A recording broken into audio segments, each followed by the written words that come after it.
Welcome back, everybody. You know what I really like? Rocks. You know what else I like? History. Now, if only somebody would combine those two things together and make something amazing. Imagine making a game where all historical events were rock-related. I spoke too soon.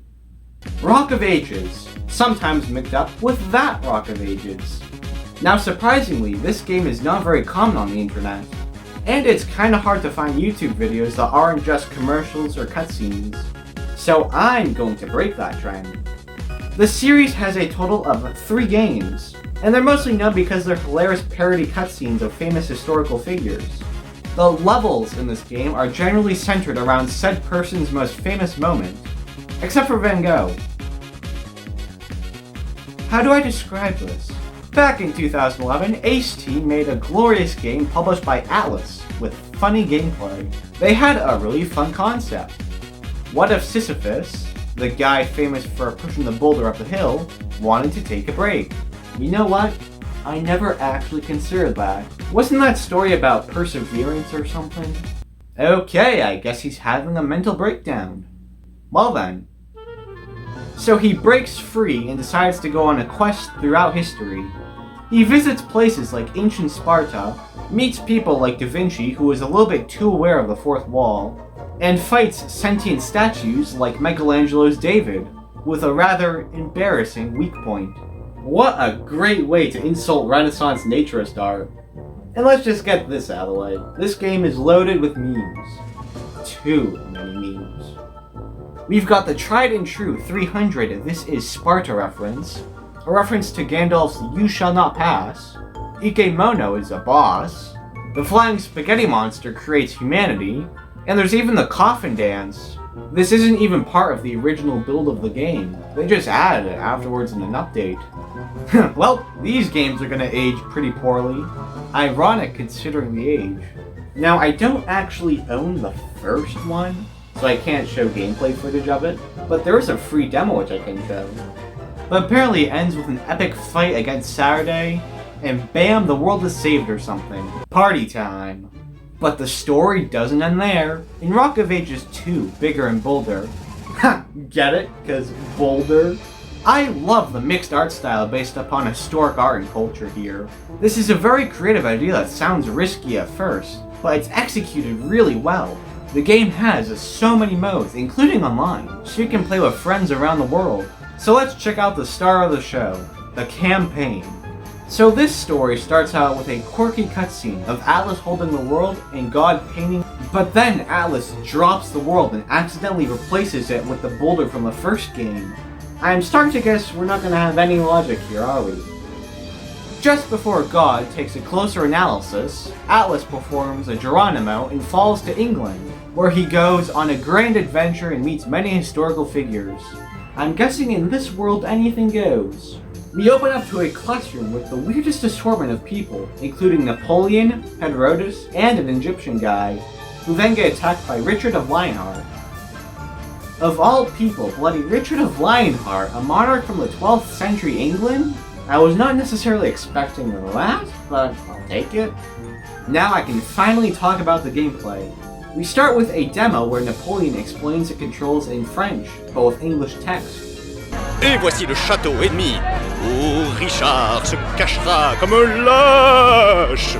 Ce que nous ferons, c'est que nous allons soigneusement throw a giant boulder at them. I'm sure all the French speakers, including myself, were super hype listening to this. The gameplay is like a turn-based strategy game, but you go at the same time, placing obstacles to defend your tower. You and your opponent each have a base on separate mirrored maps, where you place traps to defend yourself. Now you might be wondering, to protect it from what?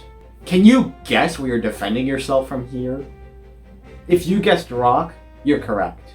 You get to control a boulder of your choice and try to avoid said obstacles to crash this party in your opponent's castle.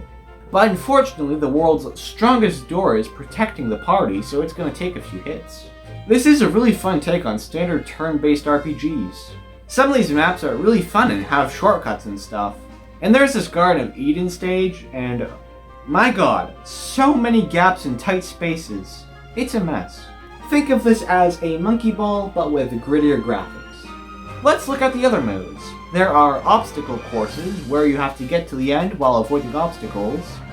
And there is Ski Boulder, where you go super fast and try to get the most points. Now, if you feel like there are not enough maps in this game, may I introduce you to Rock of Ages 3, Make and Break. Can you guess the main selling point based off of the title? Yep, a stage creation tool. Yeah, this is like Mario Maker. And oh look, it's our boy Napoleon again. Great to see you again, buddy. You come to me, the mighty, the tall Napoleon Bonaparte, to learn the art of warfare, do you? Damn it, you're speaking in English with a French accent. He now has the thickest French accent and is speaking in English, and it's making me really uncomfortable. Yeah, the build mode is super complicated, but if you master it, you can create some top-notch stuff. But that's just half the story. Let's check out the break and yeah, a new campaign. Okay, so all of you high schoolers who read Homer's The Odyssey freshman year, you'll get this. So this is the Cyclops cave, and of course the only way to get out is to smash down the door with a giant ball of sheep. Huh, that's funny. I wrote that on my reading check quiz and they marked it as wrong. Why? They then hide under the sheep to escape. That must be the correct answer to the question, right? It has to be. So the crew escapes, but the Cyclops performs a 360 no-scope and snipes Odysseus and kills him. Huh, simp. And back to Ithaca we go. Since Odysseus is dead, Elpenor is going to take the lead. You know Elpenor, the tiny young guy who died after falling off a roof. He's in charge now, don't question it. So next, we see the Cyclops crying to Daddy Poseidon in pain. And bam, he creates a potion and puts the crew in the time zone. And I kind of prefer the Europe map from the second game. But here we have new characters like Julius Caesar, Genghis Khan, Moby Dick, and the Flying Spaghetti Monster. So that's how humanity was created. We knew it all along, but the government didn't want to tell us.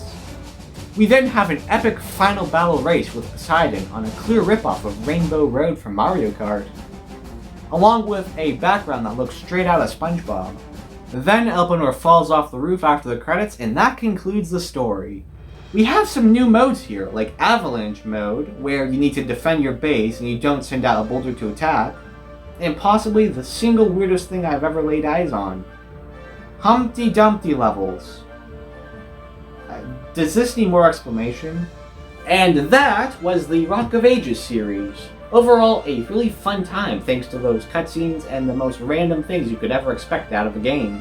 These cutscenes are literally YTPs and they are so weird, but man, they're just so funny to watch. Now I personally cannot wait for Rock of Ages 4 when that eventually comes out. In fact, I made myself a dream character list. Christopher Columbus, George Washington, Mickey Mouse, William Shakespeare, Oedipus the King, Frankenstein, Superman, one of those French Louis Kings, Chef Boyardee, Freddie Mercury, Hideo Kojima, Martin Luther, Grover Cleveland, Karl Marx, and lastly, Ronald McDonald. You know what? I think that's a pretty comprehensive list.